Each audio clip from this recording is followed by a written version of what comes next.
Nós queremos dar as boas-vindas a cada pessoa presente conosco em mais um encontro no nosso ciclo aberto à ESAP. A ESAP, avaliação de ecoeficiência e sustentabilidade aplicada a projetos.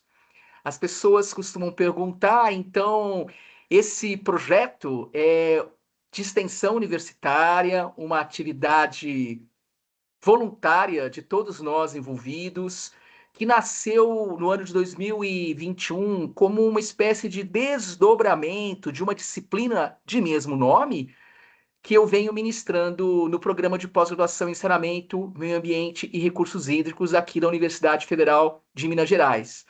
Pois bem, meu nome é Eduardo Coutinho, eu sou professor do DES, aqui é o Departamento de Engenharia Sanitária e Ambiental da UFMG, e é uma satisfação darmos início a mais esse encontro. Aproveito também para saudar cada pessoa que não está conosco presente nesse momento online, mas que tem a oportunidade de assistir a parte gravada desse nosso encontro em alguma outra ocasião.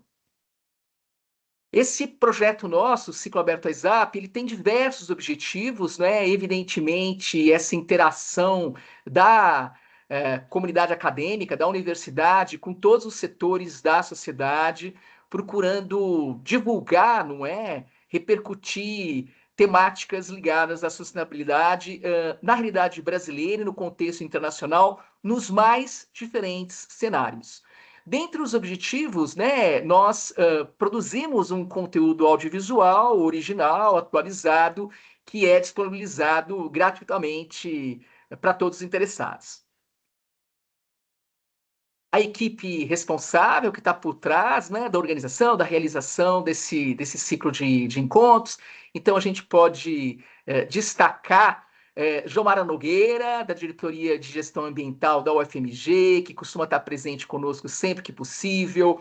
Podemos destacar também o professor Lindomar Gonçalves, da Universidade Federal de Itajubá, sempre participando, presente conosco. O Nelson Pedroso, da AGDS, que é uma organização da sociedade civil, a Associação Global para Desenvolvimento Sustentado, uma ONG, e, claro, a participação de professores, professoras, alunos, alunas da graduação e da pós-graduação.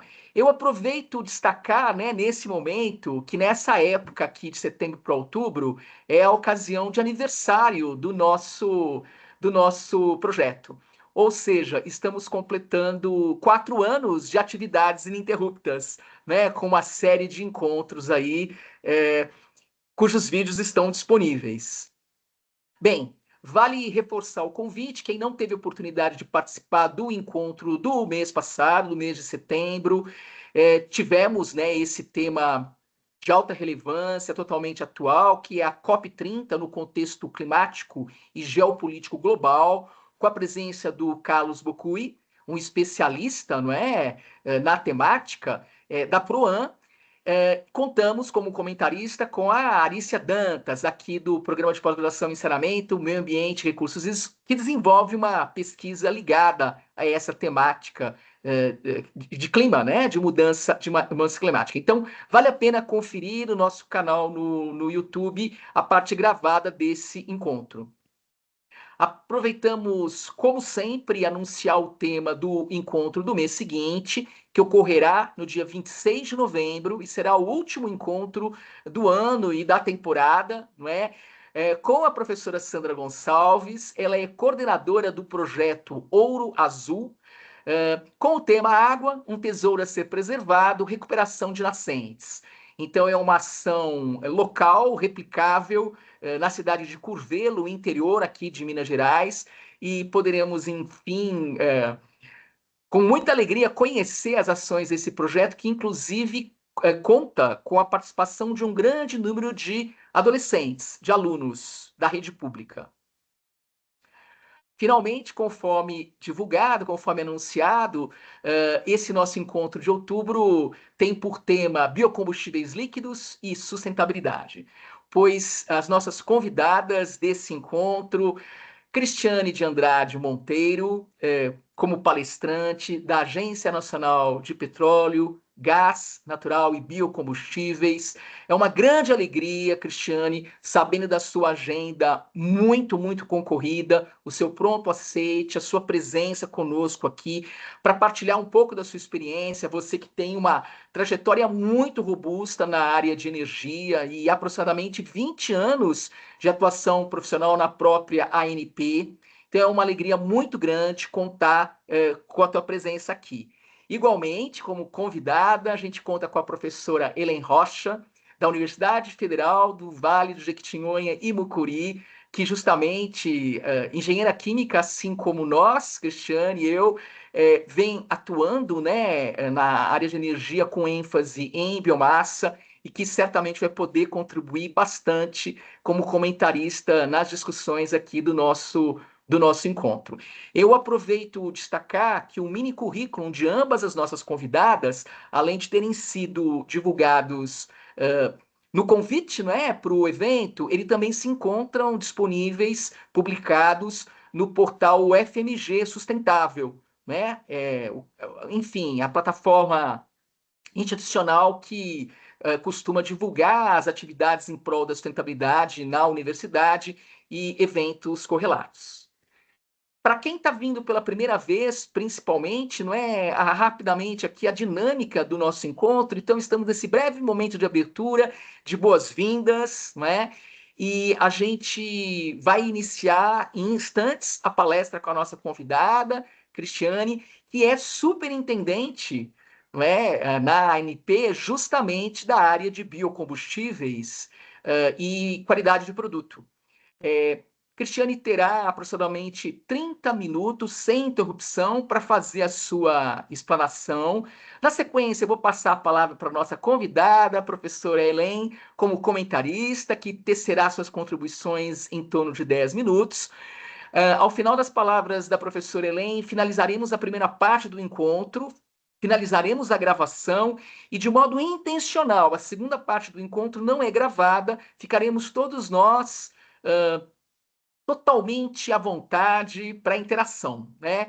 Então, perguntas, contribuições, a gente vai discutir os assuntos aqui com o público interessado. E ao final, modestamente, eu procuro fazer uma síntese de fechamento.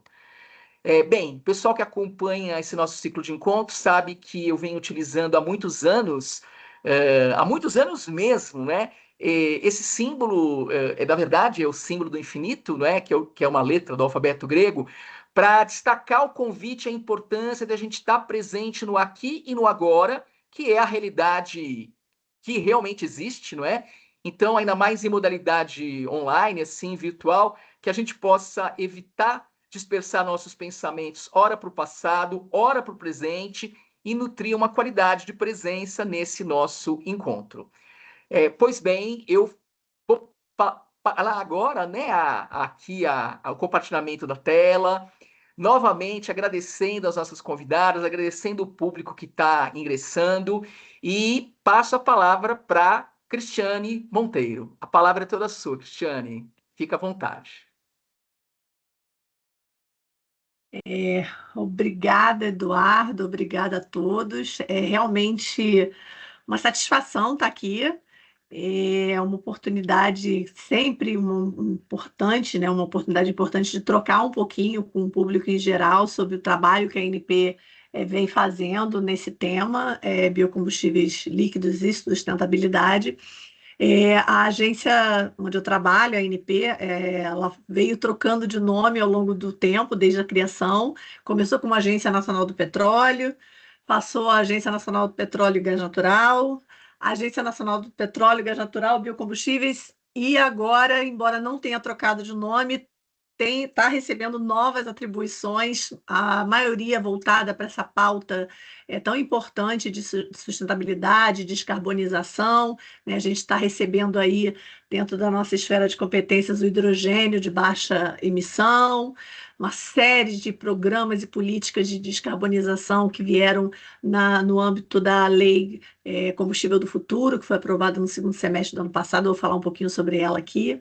Então, assim, vai ser legal partilhar com vocês um pouquinho do nosso trabalho, né? No caso, A superintendência que eu trabalho, a SBQ, Superintendência de Biocombustíveis e Qualidade de Produtos, ela cuida dessa parte de tanto da qualidade propriamente dos combustíveis, aí qualidade eu estou falando de parâmetros físico-químicos, de desempenho, para que o combustível esteja adequado ao uso, né, no equipamento, no veículo, mas também essa questão da sustentabilidade. Então, quando a gente fala de certificação, análise de ciclo de vida, eficiência energético-ambiental, também é um assunto que a gente cuida na nossa área lá, é uma coordenação específica que cuida disso, que é a coordenação do RenovaBio, que embora seja chamada coordenação do RenovaBio, vai ter que mudar de nome, porque agora está vindo aí biometano, SAF, né?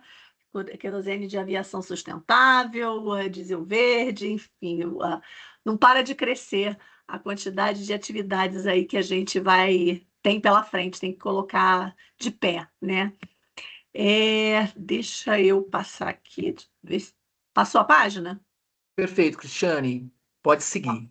Tá ótimo. Então, na verdade, antes de começar propriamente a apresentação, eu gosto de chamar um pouquinho a atenção para esse tema do acesso, né? O acesso à energia, o acesso justo e inclusivo, porque durante um tempo a questão das mudanças climáticas, a necessidade urgente da transição energética, o net zero, então, toda essa discussão ela veio num calor e numa emoção muito grande por conta mesmo da preocupação que a gente começou a parar com aquele discurso do tipo, a gente tem que se preocupar com a geração futura. A gente começou a ver que os problemas começaram a chegar para agora, não ficar para o futuro. Mas os conflitos internacionais, uma série de questões acontecendo no cenário internacional começaram a mostrar que outras questões como eficiência energética, segurança energética,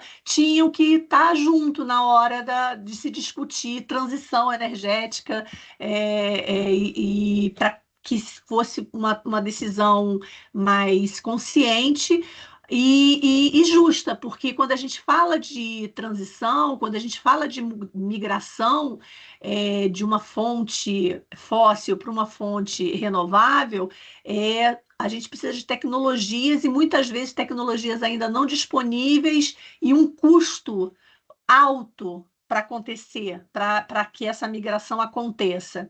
E aí acaba que aquela parcela da população mais vulnerável, ela acaba ficando mais sujeita a essas questões, né, de uma forma ampla. E aí, quando a gente olha essa pauta, é muito importante considerar que cada país tem a sua realidade. E o Brasil já trilha esse caminho já há muito tempo. Quando a gente fala de pró-álcool, de etanol na gasolina, são mais de 50 anos. Quando a gente fala de biodiesel no óleo diesel, o programa já passou, já fez 20 anos já há algum tempo. Então a gente vem trilhando esse caminho e a gente tem uma força reconhecida internacionalmente, que é a dos nossos biocombustíveis, e a gente não pode, de maneira nenhuma, olhar soluções que às vezes se encaixam bem para um determinado país, para um determinado contexto, mas fugir das nossas forças dentro desse todo. Então, eu gosto de chamar um pouquinho para a gente fazer essa reflexão, né, que é muito importante a gente valorizar aí as nossas potencialidades, que são muitas. Então, entrando aqui no marco do combustível do futuro, comentei que eu ia falar bastante disso, porque é o que tem de mais novo e causou bastante rebuliço na ANP, então estamos com uma agenda regulatória extremamente desafiadora, né, para colocar esses programas e todo esse desejo do formulador de política pública em prática. Essa lei foi publicada no segundo semestre do ano passado e trouxe uma série de inovações, uma série de mudanças, a começar parte mais simples, o etanol na gasolina e o biodiesel no óleo diesel vieram incrementos, né? A gente estava até final de julho com o E27, que era 27% de etanol anidro na gasolina. Quando o consumidor vai no posto de gasolina e bota a gasolina, ele não está botando só gasolina fóssil, aquela gasolina tinha até julho 27%, e a partir de 1º de agosto, após uma série de testes que foram conduzidos pelo governo, com a participação da academia, do mercado, outras instituições públicas, a própria ANP participou, foi aprovado o relatório do E30 e ele foi colocado em prática. E a lei traz, né, como alvo, né, para o curto prazo, nos próximos anos, o E35. Então, a gente vê aí um incremento desse biocombustível tão importante, né, para o país, dentro de um combustível que é importante para o consumidor. E a gente tem a questão da tecnologia flex-fuel, né, que já há mais de 20 anos permite ao consumidor escolher se ele vai usar o etanol hidratado, que está lá no posto, na bomba, se ele vai usar a gasolina, com 30% de etanol anidro, ou se ele vai misturar os dois em qualquer proporção. Essa tecnologia traz esse conforto para o consumidor. Então, isso é uma questão assim, bastante relevante no contexto nacional. A lei também trouxe um aumento no teor de biodiesel, no óleo diesel. Hoje nós estamos com 15%, mas a lei traz uma perspectiva de poder alcançar nos próximos anos o 25%. E ela traz, inclusive, mudanças graduais de 1% até o B20 a partir do ano que vem. Claro, ela coloca que, da mesma forma que aconteceu com o etanol, o governo vai ter que conduzir alguns testes de viabilidade para comprovar que realmente é viável essa mistura. Ela trouxe uma série de programas, uma série de políticas que normalmente a lei traz a política. A gente, antes de chegar na ANP, embora ela já diga que é a ANP responsável por implementar, tem que ter um decreto, né, detalhando um pouquinho mais aquela política, e uma vez que o decreto saia, a ANP coloca a mão na massa e começa a fazer as resoluções e colocar o programa de pé. Então, veio aí o Programa Nacional do Combustível Sustentável de Aviação, o SAF. A gente está aguardando o decreto, a gente sabe que está no forno e está para sair, então, tão logo ele sai, a gente vai ter que colocar aí as resoluções na rua para poderem participar, para ter participação pública, para as pessoas poderem participar da consulta. O Programa Nacional do Diesel Verde, quando eu falo biodiesel, para quem lembra da época da escola, não precisa nem ter formação em química. Quem lembra da época da escola, o diesel verde ele é muito parecido quimicamente com o óleo diesel fóssil. Ele é um hidrocarboneto, né, um composto formado a partir de hidrogênio e carbono.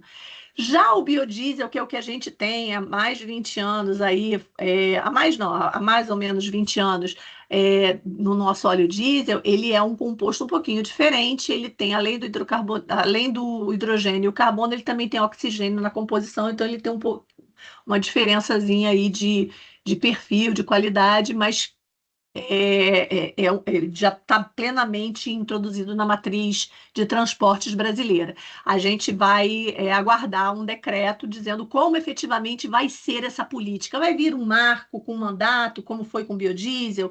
Como é que vai ser? Então, o decreto vai trazer essas linhas gerais para a ANP poder atuar. O Programa Nacional de Descarbonização do Produtor e Importador de Gás Natural e de Incentivo ao Biometano. Esse decreto acabou de sair, saiu no início de setembro, e aí na hora que ele saiu, aí o cronômetro ligou, e a gente tem aí até o dia 2 de março do ano que vem para aprovar as resoluções que vão colocar esse programa em funcionamento. Então, a gente está trabalhando arduamente para conseguir atender, não queremos não cumprir esse prazo aí que foi dado para a gente. E outros, como o Marco Legal da Captura e Estocagem Geológica de Dióxido de Carbono, esse sistema de rastreabilidade dos combustíveis e óleo diesel, tudo a gente vai precisar de decretos para poder detalhar um pouquinho mais qual vai ser o papel da ANP nisso daí. E fora essas políticas novas, a lei ela trouxe uma questão bem interessante de integrar políticas que já existiam, né? Quando a gente fala por exemplo, o Programa de Controle e Poluição do Ar por Veículos Automotores, PROCONV, que estabelece níveis de emissões para homologação de novos motores, é um programa que tem décadas, mas assim, ele estava lá no quadrado dele, aí você tinha o Programa Brasileiro de Etiquetagem Veicular no quadradinho dele, o Programa Mover, que traz critérios de sustentabilidade, critérios ambientais para eficiência de veículos, novos veículos. E aí ele fala assim, não, peraí, todo mundo está querendo a mesma coisa, vamos colocar esses programas todos juntos falando a mesma língua, vamos tentar trazer sinergia para que, no final das contas, eles sejam mais do que seriam se eles fossem separados. Isso eu acho que foi uma grande jogada do legislador. Aqui eu só trouxe esse slide só para mostrar que, dentro desse conceito da lei combustível do futuro, né, de trazer esses incrementos, tanto do etanol na gasolina quanto do biodiesel, eles estão sendo percebidos nos relatórios, nas previsões futuras, né? Pela própria empresa de pesquisa energética, nos relatórios dela, a gente vê que a participação desses biocombustíveis, elas tendem a se tornar cada vez mais relevantes ao longo dos anos, né? Aqui eu trouxe, já comentei sobre eles, mas basicamente, dentre os combustíveis, os biocombustíveis que são regulados pela ANP, a gente tem esses aqui, né? O etanol hidratado, o etanol combustível, anidro, o biodiesel, o diesel verde, o bioquerosene de aviação e o biometano. Todos eles já têm especificação. Um produto, para poder ser comercializado, para ter um uso comercial no Brasil, um produto combustível, ele precisa ter uma especificação estabelecida pela ANP. Então, a ANP estabelece lá os parâmetros físico-químicos, quais os parâmetros de desempenho, para que aquele combustível seja plenamente usado num equipamento, num veículo, enfim. E traz também, na resolução, regras de controle da qualidade para que aquele agente econômico regulado pela ANP possa fornecer esse combustível dentro do país. Hoje, embora a gente já tenha a especificação do diesel verde, a gente ainda não tem comercialmente esse produto. Mas, assim, na hora que ele for viável economicamente, a especificação já está posta. Porque, às vezes, tem muitas vezes que o interessado vem na ANP, aí a gente tem que fazer uma série de testes, uso experimental, para poder estabelecer, né, características, a gente conhecer o comportamento daquele dado combustível. Então, é um caminho longo até que ele ganhe uma especificação para que ele se torne uma realidade. Então, o diesel verde já tem essa especificação, então essa etapa já está com check. Agora falta a questão econômica, né, dele se tornar viável, e aí é fundamental que essa política seja colocada, né, em prática. Para isso, a gente vai precisar do decreto, e assim que o decreto vier, a gente vai estabelecer as resoluções. Falar um pouquinho aqui do RenovaBio. A Política Nacional de Biocombustíveis, ela foi um divisor de águas em relação a essa questão da visão dos biocombustíveis, porque até então a gente olhava os biocombustíveis como substitutos dos fósseis, a gente olhava a especificação, olhava a qualidade, se ele atendia, né, se funcionava bem, qual o teor que seria mais adequado, a gente olhava mandatos volumétricos, e aí quando veio essa política, o conceito ele se ampliou para o benefício ambiental desses biocombustíveis, né? Então, a gente trouxe esse conceito de certificação desses biocombustíveis para que o consumidor saiba, ele consiga, de uma forma palpável, ele consiga dimensionar qual o ganho que esse biocombustível está trazendo, de usar o biocombustível no lugar do fóssil. Né? Então, esse processo ele visa mostrar isso, quanto eu estou deixando de emitir ao optar pelo biocombustível. E o interesse era justamente de estimular ainda mais o setor produtivo. Né? Então, dentro desse conceito lá do RenovaBio, a ANP operacionaliza, ela colocou toda a regulamentação, nós temos a regulamentação para certificação, para a emissão dos CBIOS, né, para o lastro, como é que é feita essa emissão dos CBIOS, que precisam, né, ter essa confiabilidade, essa credibilidade. A comercialização, né, que é feita na B3. Então, tudo isso está regulamentado. Alguns regulamentos foram emitidos pela ANP, outros pelo Ministério de Minas e Energia, e, basicamente, ela tem um início com o credenciamento de uma firma inspetora que vai ser contratada pelo produtor de biocombustível. Essa firma vai ter uma série de regras lá que ela vai estar verificando, análise de ciclo de vida, as rotas que são passíveis, né, de certificação. Ela vai conferir a esse produtor uma nota de eficiência energético-ambiental, ela vai definir dentro do volume produzido qual o volume que é elegível para que ele possa emitir os chamados CBIOs, que são créditos de descarbonização. E aí o produtor que é interessado em adentrar esse programa, ele primeiro precisa ser autorizado pela ANP, na autorização que sempre existiu, e aí ele adere voluntariamente para poder participar desse mercado que surgiu. O RenovaBio, na verdade, ele é bem específico para o mercado de transportes de combustíveis, né? Então, quando a gente fala quem é a parte, tem uma parte obrigada dentro desse conceito, que seriam os distribuidores de combustíveis líquidos, vistos como os maiores responsáveis pelas emissões, porque são eles que distribuem, eles adquirem o combustível para encaminhar para os diversos destinatários, e aí, de acordo com a participação deles nesse mercado, né, eles têm que adquirir uma determinada quantidade de CBIOs. A gente tem a ANP define essa individualização, quanto cada distribuidor tem que adquirir de CBIOs para poder cumprir, né, com essas metas que são definidas pelo Conselho Nacional de Política Energética, são metas de descarbonização desse setor como um todo. E aí,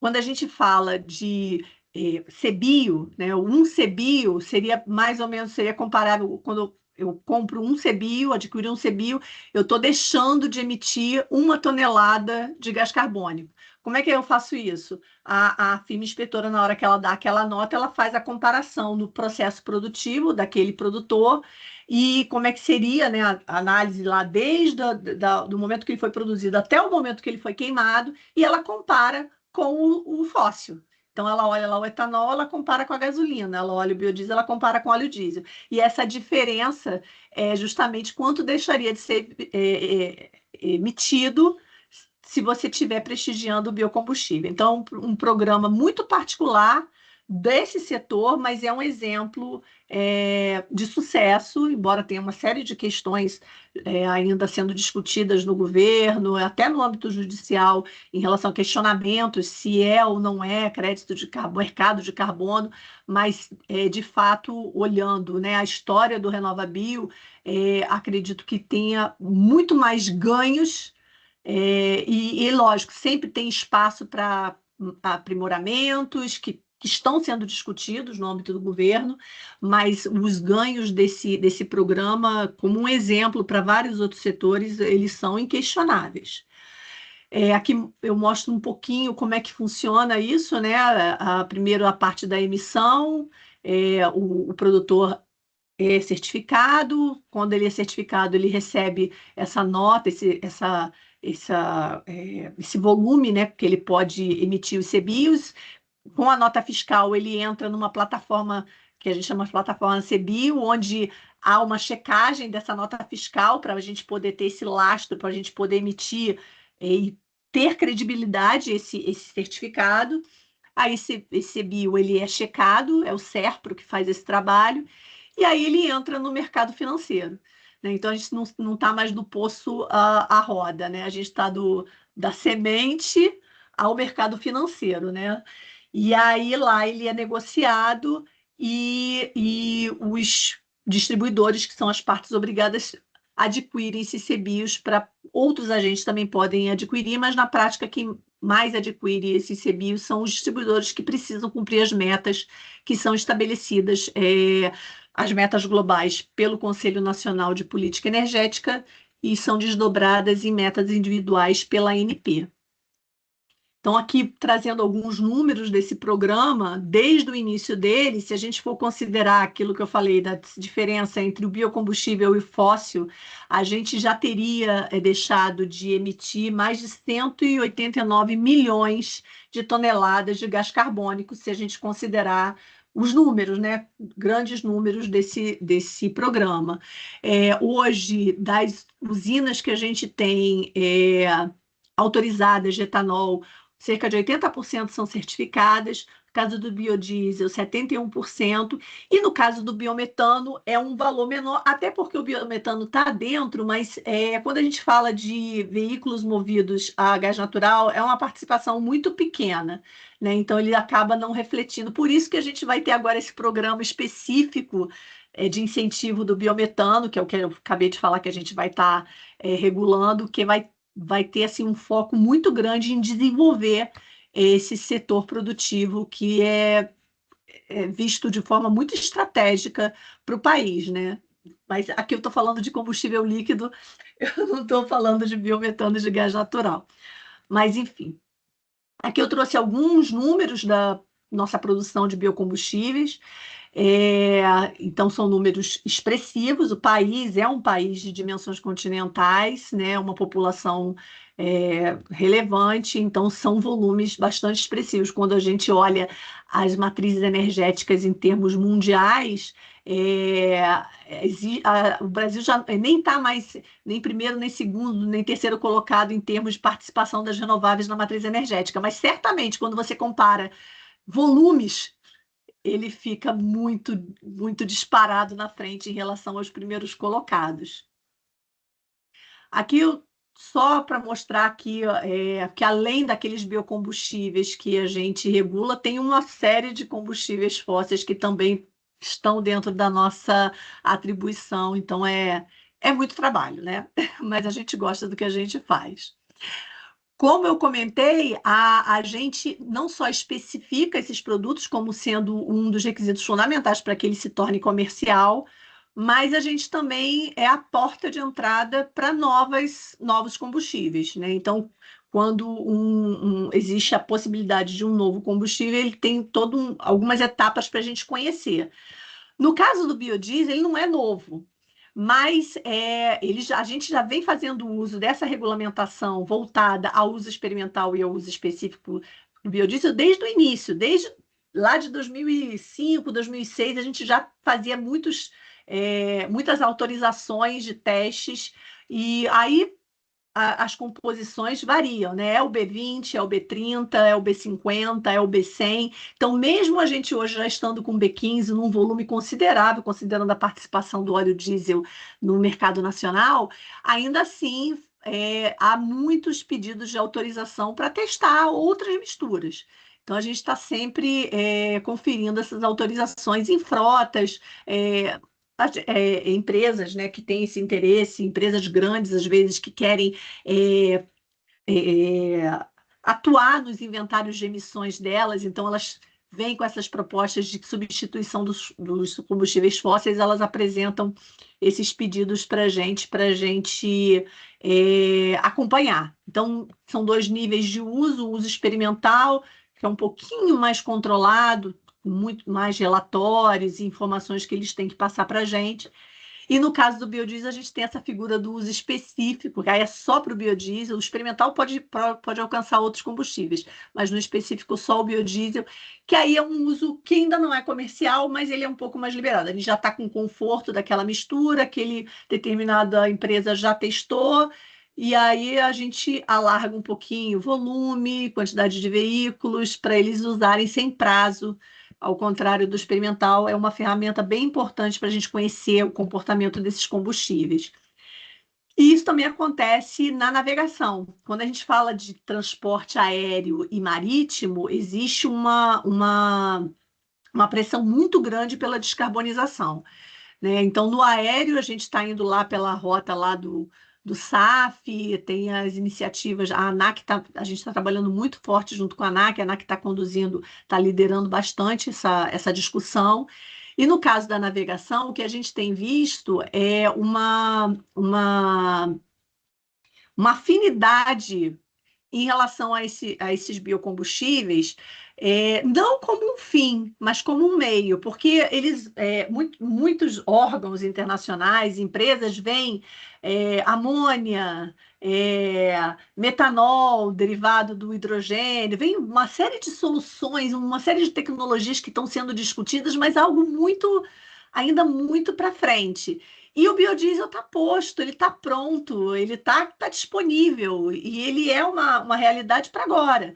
Então, existe muito esse interesse dessas empresas de conseguir já conferir resultados em termos de descarbonização e de redução de emissões, já com os biocombustíveis. Então, a gente tem recebido muitos pedidos de testes e de usos controlados desses combustíveis. Esses dois slides que eu vou passar aqui, não é muito foco, eu só trouxe para mostrar para vocês que a gente, além de especificar, a gente também tem esse cuidado de acompanhar a qualidade desses combustíveis, desses biocombustíveis, não só na hora que eles saem do produtor especificados, mas como é que é o comportamento deles ao longo, né? Sai do produtor, vai para o distribuidor, do distribuidor ele vai para o posto, enfim, a gente, ou um TRR, que é um distribuidor um pouquinho menor. Então, a gente tem essa preocupação de ver como é que está a qualidade praticada, como é que esse combustível está saindo e está se comportando ao longo dessa cadeia de abastecimento. Então, a gente tem esse programa, que é o programa de monitoramento da qualidade do biodiesel. Esse aqui é específico para o biodiesel. E aí é um programa que a gente está na primeira versão dele, o primeiro ano dele, e a gente está acompanhando a qualidade do biodiesel. Eu acho que isso ajuda até para um incremento, novos incrementos de biodiesel, porque a gente tem informações para fornecer na medida que o governo pede para a gente. A gente tem esse outro programa, que é um programa de mais de 20 anos, antigo, que é o que acompanha a qualidade dos combustíveis em geral nos postos revendedores do país. Então, hoje a gente está começando a migrar o modelo tradicional, embora ele seja, maior participação seja ainda nele, que é um programa arcado com recursos da ANP e alcança quase o país inteiro. Alguns estados estão sem monitoramento nesse momento. E a gente está migrando para esse programa, que é um conceito diferente, que o próprio mercado arca com os custos. Com isso, a gente tenta manter esse programa vivo, porque a gente sabe a situação dos órgãos, né, das instituições públicas em geral. A gente vira e volta, tem muita dificuldade com restrições orçamentárias, e a gente acha que é um programa muito importante, e a gente está estudando essas novas formas para que a gente continue mantendo esse monitoramento, que é muito importante a gente conhecer como está a qualidade desses combustíveis pelo país.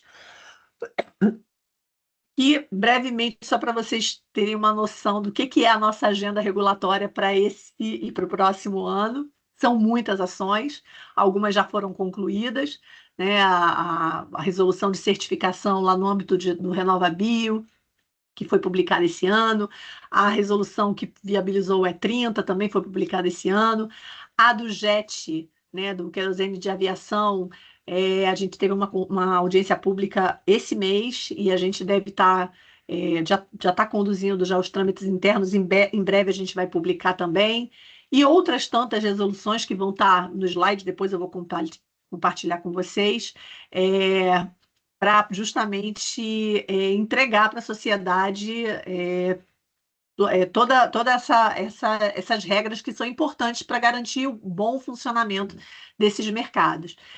E aí, para encerrar, eu trouxe algumas considerações, né? Falar que a descarbonização da matriz de transportes ela é um processo dinâmico e colaborativo, e assim, cada vez mais a gente vê os novos desenhos de mercado possíveis, né? Além dessa transformação que a gente está enxergando no setor de combustíveis.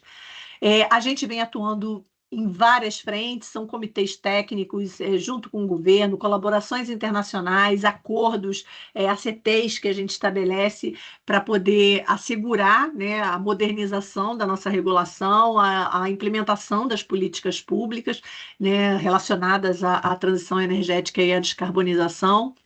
Temos uma agenda regulatória bastante robusta, né? A gente vem procurando responder os anseios do legislador e do governo, né, responsável por essas políticas, sempre buscando desenvolver cada vez mais uma matriz de transporte sustentável. E no âmbito do RenovaBio, propriamente, né, a gente tem trabalhando também nessa ferramenta para que ela incentive cada vez mais a matriz a matriz de transporte, descarbonizar a matriz de transportes nacional. Gente, olha, falei sem respirar. Agora eu vou ficar aí à disposição de vocês para a gente poder conversar. Cristiane, agradecimento grande, viu, por ter preparado esse material para gente e compartilhado um pouco da sua experiência, que é enorme, né? Uma ampla experiência na área de energia e mesmo, né, na própria ANP. Bem, você como responsável pela superintendência de biocombustíveis, né, e qualidade do produto, pôde nos trazer aí uma abordagem ampla, né, de tudo que vem sendo feito pela ANP e também perspectivas de futuro, não é? E com muita paixão, né? Dá gosto de ouvi-la, não é mesmo, Elaine? Dá gosto de ouvi-la, Cristiane, com a paixão, né, que você traz e de um modo muito didático também, tá? Bem, eu quero de imediato já, não é? Passar a palavra para a professora Elaine, da Universidade Federal dos Vales do Jequitinhonha e Mucuri, nossa convidada querida e parceira também, né, de atividades aqui, né, junto ao FMG, para tecer seus comentários. Elaine, fique totalmente à vontade. Boa noite a todos e todas, né? Gostaria de agradecer à senhora Cristiane pela clareza e profundidade no que apresentou para a gente, né, nesse tema tão relevante para o presente e para o futuro da nossa matriz energética. Agradecer ao professor Eduardo também pelo convite, e em especial no convite para participar desse encontro que celebra o aniversário do ciclo, né? Falar de biocombustíveis líquidos e sustentabilidade é hoje falar da própria capacidade do Brasil de conduzir uma transição energética justa, eficiente e ambientalmente responsável, como o Cristiane falou. Por isso, ouvir uma representante, né, da Agência Nacional de Petróleo, Gás Natural e Biocombustíveis é uma oportunidade valiosa para conectar o nosso conhecimento científico, né, que desenvolvemos na universidade, com a perspectiva regulatória e estratégias que você atua diretamente. A fala da professora, a fala da senhora Cristiane, né, evidenciou alguns desafios e oportunidades associadas a essa transição energética. Primeiro, relacionada à importância da diminuição da dependência externa em relação aos combustíveis fósseis, com ampliação da produção de biocombustíveis, assim como a introdução de novos biocombustíveis em nossa matriz energética. A importância da contribuição, né, dessas políticas regulatórias para a redução e dessa produção de biocombustíveis para a redução do aquecimento global e das emissões poluentes na atmosfera. A senhora Cristiane também destaca, né, a importância em adquirirmos uma posição competitiva, né, os biocombustíveis adquirirem uma posição competitiva frente aos combustíveis fósseis, e a importância também de uma transição energética justa, respeitando os regionalismos e as potencialidades do nosso país e das nossas regiões. Ao refletir sobre o tema e todas as questões trazidas, né, cabe destacar a importância dessas políticas, dessas políticas públicas, das regulamentações e das certificações como indutoras de sustentabilidade. Dentro das políticas e certificações, foi dado um destaque à RenovaBio, mostrando que os instrumentos normativos podem estimular a inovação e o compromisso ambiental. desde que sejam acompanhados de métricas transparentes e de metodologias eficientes de avaliação. Foi destacado a RenovaBio, né, como uma das principais políticas brasileiras de transição energética e de descarbonização do setor de transportes, promovendo o uso de biocombustíveis, com destaque às etapas, né? Primeiro, o produtor do biocombustível deve solicitar a certificação dos seus produtos, seguido pela geração do CBio. O CBio pode ser comercializado na Bolsa após a sua geração, e que deve ser comprado pelos distribuidores e produtores de fósseis. Seguindo, foi destacado a preocupação da ANP e da importância, né, do monitoramento da qualidade dos biocombustíveis, desde a produção à distribuição. E, por fim, foi apresentada uma agenda regulamentatória robusta para atender os objetivos legislativos e das políticas públicas de incentivo ao uso de biocombustíveis. Gostaria, né, de deixar uma reflexão para a Cristiane, né, como a ANP tem visto o diálogo entre regulamentação e implementação de novas tecnologias no campo de biocombustíveis, como, por exemplo, as rotas de produção de diesel verde citada, para a implementação mesmo, sabe, dessas tecnologias, dessas novas tecnologias. E de que forma a agência enxerga o papel das universidades públicas nesse processo de diversificação da matriz energética baseada em sustentabilidade. Obrigada. Bem, agradeço então, professora Helen, atenta, né? Atenta, extremamente atenta aí aos principais pontos, aspectos, elementos que a nossa convidada palestrante Cristiane compartilhou conosco. Então, ótimos comentários e como relatora, né, Helen? E aí, claro, Cristiane, você se sente à vontade de tecer alguns comentários a respeito, né, dessa provocação que a professora Helen nos traz, não é? Essa reflexão. Fica à vontade. A relação entre o desenvolvimento tecnológico, a academia e o que a ANP faz é total.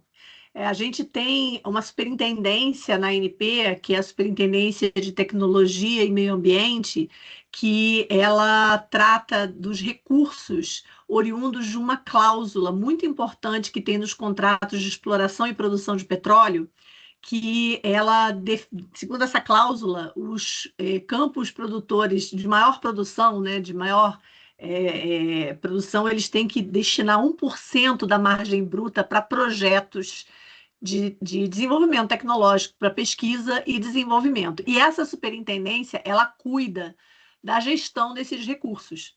Então, ela credencia os laboratórios de universidades e centros de pesquisa e aprova esses projetos que normalmente são apresentados pelas concessionárias produtoras de petróleo e gás no país.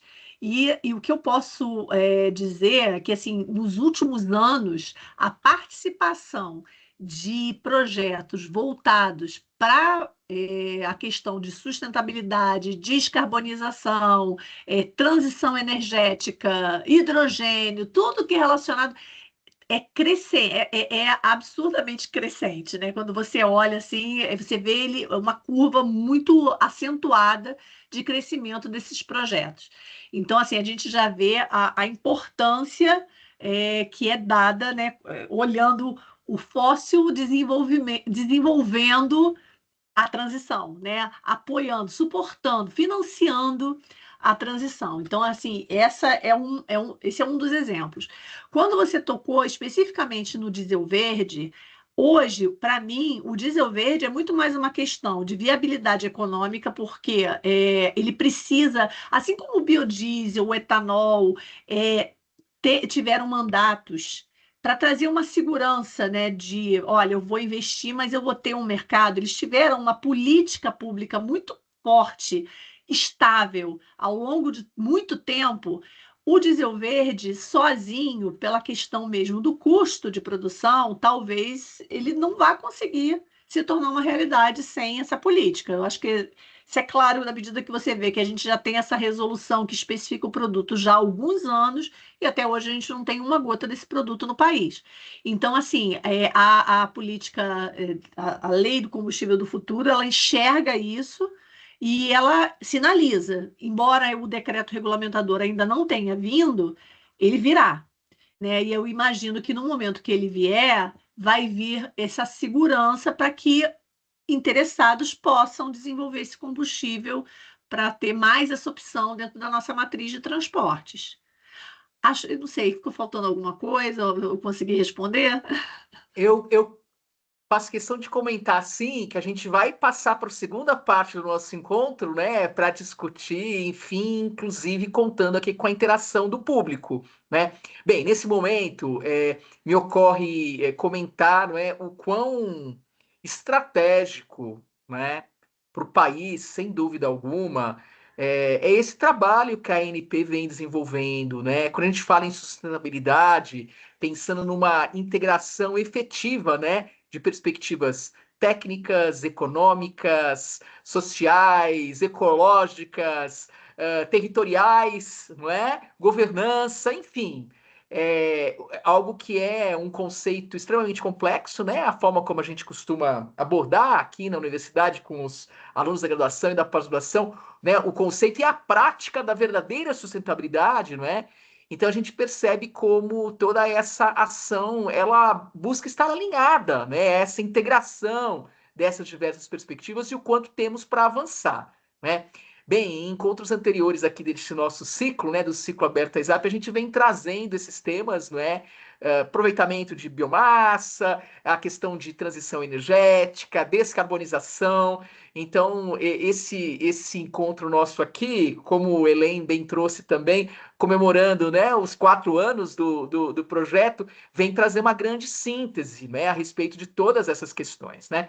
A gente está em época de COP, né? COP30, falando sobre mudança global do clima e, né, vejamos como essa questão, né, dos biocombustíveis realmente são fundamentais, né? Bem, antes de finalizar essa primeira parte do encontro, eu quero destacar então aqui a presença do Nelson Pedroso, da AGDS, presidente da GDS, parceiro nosso aqui na equipe, né, do Ciclo Aberto ESAP, Jomara Nogueira, da Diretoria de Gestão Ambiental aqui da UFMG, sempre apoiando e participando conosco, quando possível. Aproveito também para dar o destaque da presença da professora Thaís Araújo Silva, da Universidade Federal dos Vales de Jequitinhonha e Mucuri, presente conosco aqui, né, que, segundo a informação da Helen, é responsável por uma disciplina na área de energias renováveis, né? Enfim, vamos finalizar esse primeiro momento aqui de gravação. Então, novamente, agradecendo, né, as nossas convidadas e seguiremos para a segunda parte do encontro, igualmente importante, de interação entre todos nós aqui com o público. Então, o pessoal já pode buscar se manifestar, não é? Por meio aí de inscrições enfim, vamos dar início à segunda parte do encontro.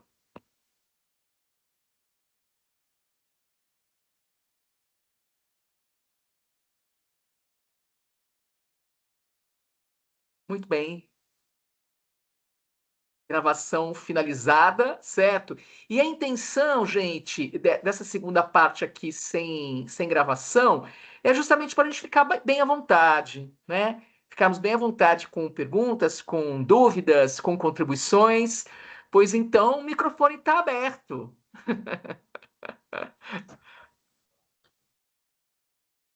Boa noite, professor. Vou me aventurar aqui na primeira pergunta. Boa Ótimo, noite aos Jomara, fica à demais. vontade. Primeiro, cumprimentar a Cristiane pela apresentação. Para mim, é um conhecimento muito interessante. É um tema que eu gosto e estou aprendendo muito aqui nessa noite. Eu tenho algumas perguntas, Cristiane, no sentido assim de perspectivas, né, não técnicas. Eu tenho um certo interesse no tema, né, de veículos em forma geral, e hoje eu queria saber a sua percepção quanto à eletrificação e às rotas bioenergéticas. Como que você enxerga esse cenário? É uma concorrência indireta? Um complementa o outro, né? Os biocombustíveis, eles vão ser complementos à eletrificação ou a eletrificação que vai complementar os biocombustíveis? Por quê? De ambas as partes, o que eu percebo, né? Você tem ali escalas diferentes acontecendo, mas todas com perspectivas de incentivos futuros, seja na criação de plantas industriais para fornecimento próprio nacional, seja para rastreabilidade, que foi um dos pontos que você colocou na sua apresentação, porque a gente também não consegue hoje ter uma rastreabilidade, né, da parte de eletrificação. A gente não consegue identificar as fontes das recargas, por exemplo, né? A gente também tem a percepção, assim, pela sua palestra e fazendo, né, uma leitura aqui interna, como que seria isso na questão dos créditos? A eletrificação afetaria a liquidez e o funcionamento desse tipo de mercado? Como que é essa perspectiva? Porque eu fico na dúvida, sabe, se são mercados que vão andar de mãos dadas ou a partir de tantos anos para frente, se isso vai virar de fato a concorrência e aí os ajustes regulatórios vão tomar outras proporções, porque são mercados distintos, né, com incentivos diferentes e de nichos até conflitantes, né? Então, eu fico com essa dúvida, que o Brasil, ele está num ponto em que ele está dividido. E aí, é um grande desafio, acho que para a ANP, porque por mais, pensando assim na frota, né? Grande parte da nossa frota hoje vem de veículos que demandam combustíveis, né? Temos maquinários pesados, veículos que trafegam aí a longas distâncias, que teriam uma preferência maior pelos biocombustíveis, principalmente pelo biodiesel.